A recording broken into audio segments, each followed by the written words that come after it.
It may not mean nothing to y'all, but understand nothing was done for me, so I don't plan on stopping at all. I want this shit forever, mine, ever mine, ever mine. I'm shutting shit down in the mall, and telling that girl she the one for me, and I ain't even planning the call. I want this shit forever, mine. What's poppin' T Squad? It's your girl Keisha, aka Color Me Pynk, and I'm here with this week's All Tea All Shade Love and Marriage Huntsville Season 6 Episode 8 review. I drop videos Monday through Sunday. Everything that I say is for entertainment purposes only and not to be taken seriously or literally, meaning my jokes and jones. So if that works for you, let's get into this review. But want to remind you guys that the new episode of the KE Guide is out right now. It is a weekly series where I give you all the information on what television, movies, and documentaries will be dropping that week. New episodes air every Monday at 6 p.m. Central Time. So make sure you check out this week's and last week's episode of the KE Guide. All right, you guys, let's get into tonight's episode of Love and Marriage Huntsville. The episode kicks off with Mel teaching property preservation on site at an actual home when Kimi comes by so they can have a little chit chat. Kimi asks, does she feel like she and Stormy settled things at the tea party? And did she expect that from her mama? And Mel was like, I didn't know she was coming, but no, I wasn't even expecting that. And y'all know I just feel like Stormy doing team too much. First of all, y'all weren't besties. Y'all literally just became friends. Like, you putting 10 on 20 in this situation. And what you bringing your mama for to fight your battles? Like, how old are you? So, Kimi tells her that Kiki and Tiffany are still into it. And Mel was like, well, I just had them over and they squashed everything. But Kimi tells her that they got into it again at Martell's event. But she doesn't know exactly what was said. So Mel was just looking like, okay, like I'm sick of them too. Like, I don't even know what to say or do about that at this point. So Kimi says that, her biggest stress in life isn't even, the group or anything else. It's actually issues that she's dealing with at home. And she says that the biggest stress is co-parenting with Maurice because he doesn't back her up, when it comes to making sure Monster follows up with the things that she tells him that needs to be done around the house, like chores or whatever. And I think that that's just so insensitive and disrespectful on both of their parts, Monster's and Maurice's, because considering everything that this woman got going on, health-wise, anybody who has ever dealt with breast cancer or cancer in general, you are constantly in a state of worrying. You know what I'm saying? Worrying about, am I going to get better? Is it going to get worse? Is it going to come back? And then you're going through treatments and, the treatments have side effects and all of this stuff. You're tired. She's getting ready to start the radiation process where your skin literally is burnt. I've shown the photos on my social media, how my skin looked after it. It literally looked like I had been in a fire. You know what I'm saying? So you're going through all of that stuff, and for you to come home and for you to have told this child to clean up and then they don't do it because he forgot. And then his father doesn't even reprimand him about it or make sure that he does what he needs to do. Absolutely not. Absolutely not. Absolutely not. Like, household chores should be the last thing that Kimi needs to be worried about at that point. And you would think that they would be trying to do everything in their power to make her life as easy as possible. So Maurice needs to get it together real quick. But on the flip side of that, this has been an issue with them even before, her diagnosis, where Maurice does not listen to her and doesn't validate or value her thoughts and opinion on, Monster, the way their house is run. It's just too much. So Mel gives her, just encouraging words and just says how beautiful she is and how proud of her that she is, for being so strong during such horrific time in somebody's life. I also want to mention to you guys that this coming Wednesday, May 31st, if you're in the St. Louis area, I will be speaking at a breast cancer awareness event sponsored by Tiger Lily Foundation. Shout out to T-Squad member Stephanie, who reached out to me about participating. I'm just so grateful and thankful that she thought of me to come speak and just, raise awareness on self-care for women of color, and just to, talk about my journey with breast cancer and give any information that I possibly can.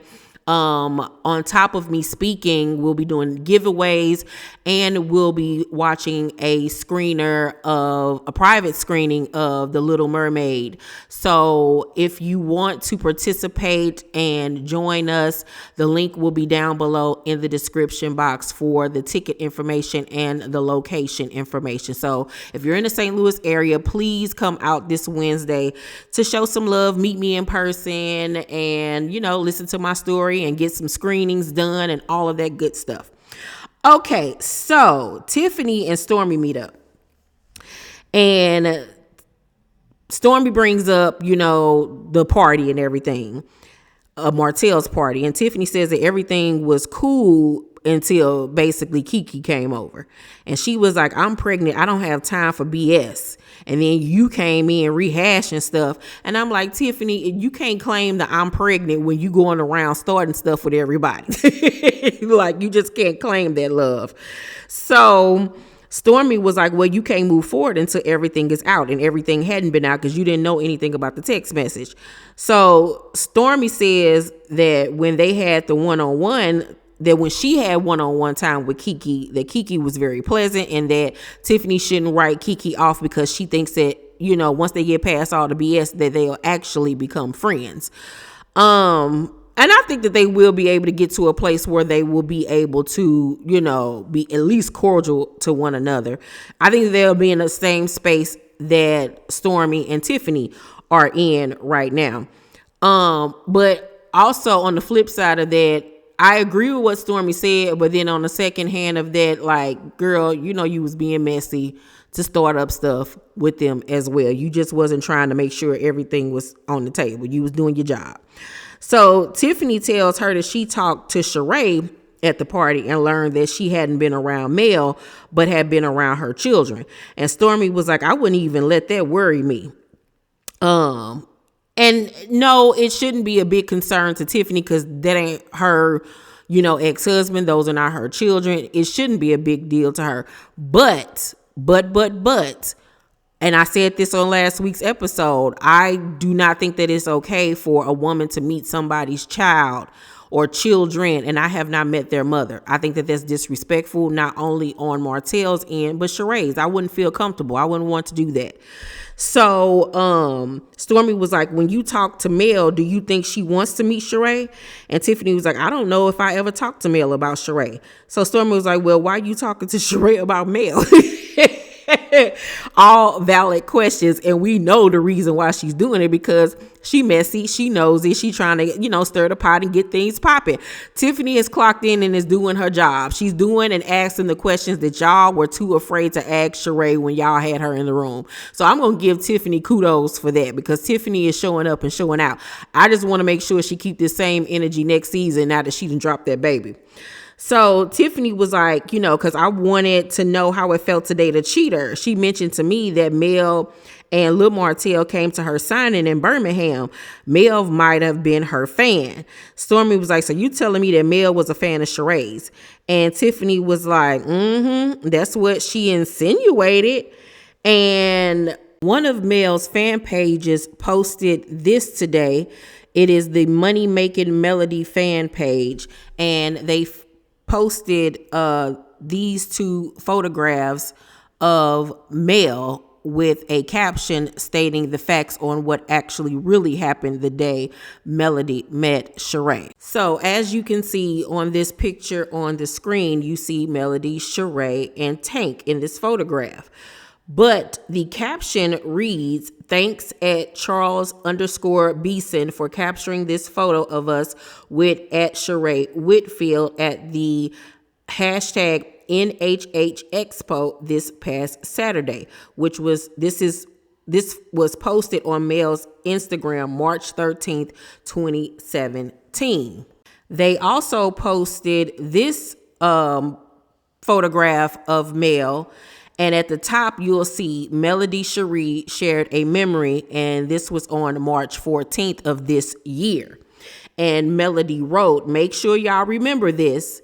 But anywho, 6 years ago, I was blessed to travel to Birmingham, Alabama for a paid gig to speak to a room of entrepreneurs and creatives. Always #thankful." So back in March, Melody posted this because she knew that this would be a topic of subject this season on the show. And she was like, y'all remember this post. So as you can see, Mel is on stage at the event March 14th, 2017. And she's wearing the same exact outfit that she had on in the picture with Sheree. So Mel wasn't just there as a spectator. She was actually paid to come to this expo and speak. And Sheree was there as well. So the Money Making Melody fan page captioned both photos. "Since this photo will be a topic of discussion in tonight's episode, let's lay the facts out. First, Mel did not travel to see Sheree. She was at a paid speaking gig for entrepreneurs in Birmingham, Alabama. Sheree just happened to be at the event with a booth for a book she was promoting. Second, Mel taking a picture with Sheree does not make her a fan. At the time, she was trying to pitch her own reality show. So I'm sure she was aware of the cast members on a popular show centered around Black women. If she knew who Carlos was, it makes perfect sense that she knew of Sheree as well. Third, tread lightly with spreading misinformation at Tiffany Whitlow _ Kiki is nothing compared to the Mellometers. God bless you on your journey, though." So the Mellometers is not playing with Tiffany tonight. So I agree with what they said, though, that just because you take a picture with somebody don't mean that you're a super fan of them or nothing like, oh, okay, there goes Sheree, let me take a picture. You know what I'm saying? It's just cute, clout, whatever. But that clears that up. So I do feel like Tiffany was relaying misinformation when it came to the part about Mel being a fan of Sheree's. And who knows, she probably was a fan of Sheree's. It really doesn't make a difference, honestly and truly, because we all know Sheree and Martell's relationship is as fake as the weave in Melody's hair, child. Okay, so it really is neither here nor there. But Tiffany, even though she's clocking in and doing her job, you got to be careful with what you say. You know what I'm saying? Because you don't want things to be misconstrued and, you know, just to be starting mess where it don't really need to be started. But I'm here for everything else that you're doing this season, girl. Now back to Tiffany and Stormy's conversation. Tiffany asks Stormy, "How are you and Mel after the tea party?" And Stormy says, "We don't talk like that. Mel hasn't even been around us. So for her to sense something lets me know I'm not crazy." She's speaking about Nell when they were at the tea party, and Nell said that she sensed that it was something going on between Mel and Stormy. So Tiffany was like, "Did you feel heard?" And Stormy said, "No, I feel like it was a manipulated environment. My mama said what she wanted to say, so as long as one of us got a chance to talk." So Tiffany was just suggested they have a conversation one-on-one, her and Mel, at Tiffany's baby shower. Now, this is my issue with Stormy. Once again, why did you bring your mama? Why are you involving your mama when you sit up there and talked about Miss Wanda getting involved in, you know, grown folks' business that ain't got nothing to do with her? And now you turn around doing the same thing. Girl, fight your own battles. You are big and bold enough. You got a mouth on you. And then what you mean by you feel like y'all was in a manipulated environment? Who got manipulated and by what? Do I feel like Nell knew that there was an issue between Stormy and Melody? Yes, I do. I do think that most definitely, I think that they'd had a conversation about it. I just don't think that Mel expected for Miss Nell to bring it up, because she looked genuinely shocked when she was like, "What you sensing?" Like, huh? Like, you know, I don't think she expected for her to bring that up. But other than that, I don't think that anything was manipulated, really. And at the end of the day, you mad because somebody didn't call you for a few weeks. Girl, Oh, girl, you got enough other stuff to be worrying about, like them 5,000 shipments that ain't been sent out. You would think that you would be more worried about that. And instead of worrying about whether or not somebody then called you, girl, bye. Keisha and Kiki link up to go to a basketball game at Alabama A&M where they both graduated. And I must say, I really enjoyed seeing them two together. I'm so happy that they have been able to put aside their issues and get back to just being family and cousins. I really like them two together. I really do like them together.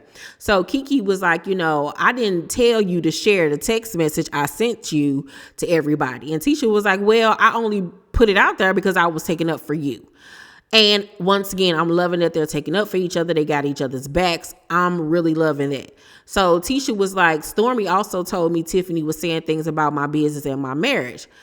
And she was like, stop talking about me when you got a whole lot out here that could be said about you. It was going around Huntsville that her and blank had some dealings going on. So word around town is that allegedly Tiffany out here cheating on her. You better get a DNA to see if that's your baby.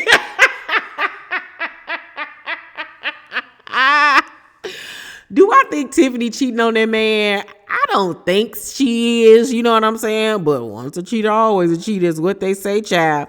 But I don't know. But hey, when you get to talking about other people's lives, you got to be expected for people to talk about yours. You know what I'm saying? So Kimi and Maurice and Monster talk, and apparently Monster is in boot camp. Now, at first when they got to talking about this boot camp stuff, I'm thinking that this boy really in a boot camp. Child, this some made up crap that Maurice done made up for him, where he got him waking up at 5 o'clock in the morning. And Kimi was like, well, what else is there about this boot camp outside of you just waking up early? He was like, really nothing. And Maurice was like, yes, it is. We talk about your goals and things on the way to school and what you should be doing. Nigga, that ain't boot camp. Like, Maurice want to be the most prolific, profound, disciplinarian and all of this stuff, and he sucks at it. I'm sorry. He really does suck at it. No wonder it took him so long to get past the bar, because he ain't got it. He just ain't got it. So apparently Monster is doing his boot camp stuff because he wasn't doing really good in school, and Maurice asked him about his goal list. And he goes and get the paper. He got like 20 things written down, and now one of them is doing his chores. And Kimi feels some type of way about that. And she was like, y'all need to revisit this goals list. And Maurice was like, if it's important to you, we'll put it on there. And that's the problem. What you mean if it's important to me? It should be important to you too, as his father, to get on him about cleaning up behind himself and around this house, period. And I just don't understand how she deal with him. I really honestly don't, because Maurice get on my nerves. So I know he got to get on hers. And then you got another one of him in the house that ain't listening to you either. And it's like, why would Monster take Kimi seriously when he doesn't take her seriously? So at this point, I'm sick of Kimi complaining about the situation. So Martell is at Black with Marceau studying for his test or whatever. And he tells Marceau that he invited Tiffany by to talk about this event that's coming up. But he also wants to talk to her about her conversation with Sheree. But Tiffany doesn't know that. She just thinks that they're coming to talk about this event. So she gets there, and he brings up the Sheree situation. And Tiffany was like, I asked her questions like, how does it feel to be in the group? I asked her, how does it feel to date a cheater? Y'all, I cackled when she said that. Marceau was like, what? You said that? And Martell was like, I'm not a cheater. Are you a cheater? And Tiffany was like, no. He was like, exactly. I'm not either. I cheated. There's a difference. And I was like, well, girl, Tiffany, yeah, you are a cheater too, girl. So, but I'm like, Martell, no, nigga, you are a cheater, pumpkin eater, okay? You are a cheater, huh? You ain't even a cheater, you a cheater, okay? So Marceau was like, you said those words? I can't believe that a human being actually thinks this way. And I'm looking like, you are the last person on earth to talk about how somebody's mind works. Okay, like, you of all people need to hush. So Martell was like, is this true that you mentioned something about, is her cootie cat that good to feel like she's gonna keep me and Melody couldn't keep me? And Marceau was like, gasp. Who says gasp instead of just gasping? He was like, did you say that? What the F is wrong with you? Now, in real life, would that be totally inappropriate? Absolutely 100%. But in reality show world, she was just showing up and clocking in and doing what she needs to do and did her job, okay? It was what y'all should have been doing as the season's vets. Y'all should have been the ones asking the questions instead of acting like Sheree is this big A-lister celebrity. You know what I'm saying? Y'all should have been getting down to it. So Tiffany was like, I don't remember that. And I'm looking like, Tiffany, don't get this doing that. You don't remember crap when you get, confronted. So Martell brings up her saying that he was following Mel all around Kimmy's event. And I'm like, you were. Yeah, and I'm like, Martell, you sitting up here doing all this lying. Like, if y'all was in a serious relationship, you act like these episodes weren't going to air and she wasn't going to see the truth. Like, come on, bro. So Marceau was like, you might need to be tested for being a Karen. And Tiffany was like, are you calling me a Karen because I'm half white? Child, that didn't even register in my mind until she said it. And he was like, no, you don't have to be white to be a Karen. And I don't think that she was being Karen. I think that she was just doing her job once again. So Martell was like, you don't know Sheree or how deep our relationship is to be sharing any information like that. And Tiffany was like, well, what I gathered from your new boo is she's very strong. And Marceau was like, I also gathered that she's not quick to slap an MFer. And Tiffany was like, okay, sure. Okay, whatever. Like you could tell she was getting tired of him piping in. And I feel like with Marceau piping in, it was a gang up, 2 against 1, you know what I'm saying? But once again, I'm not going to stick up for Tiffany just because she's a woman. Because I feel like if you going to play the game, be prepared to play the game. You know what I'm saying? You showing up and you clocking in, be ready for the repercussions. Point blank and the period. But I do feel like this wasn't Marceau's beef to get into. He could have kept his comments at a minimum and just let Martell handle the situation. So Marceau was like, you know what? I can't be talking to somebody's wife like this. Exactly. Okay. Because if somebody talk like that to Tisha, you going to have a fit. So Martell was like, I'll call Big Lou. And Tiffany was like, you going to tell Big Lou to fix his wife? Is that what you mean? And he was like, Marceau was like, yes. And Martell was like, nah, I'm not going to tell him to fix anything. I'm going to share with him what took place. It was very inappropriate. And so she just mean mugging the both of them. Like, y'all can't be serious. Like, who are y'all to go run into my husband about me? But then it's just like, y'all want to be the women that sit up there and say a man shouldn't approach a woman, this, that, and the third. So I don't know, because it seems like on next week's episode, Tiffany gonna go and tell Big Lou what happened and feels like it was a gang up. I don't know. I just think that you can't cry wolf and cry, I'm a woman, how dare you, when, you know what I'm saying, you was being messy. You know what I'm saying? So just stand in that and stand on it. You know what I'm saying? So overall, I'm going to give tonight's episode of Love and Marriage Huntsville a C+. I feel like it has some good elements to it, but it was more so like a filler episode. I feel like more is going to go down on next week's episode. Once again, you guys, make sure you tune into the first 2 episodes from the KE Guide. A new episode will be out this Monday at 6 p.m. Central Time. Make sure you check it out. I love you guys. Make sure to thumbs up this video, like and subscribe. Hit that notification bell button. And I will see you on the next video. Bye.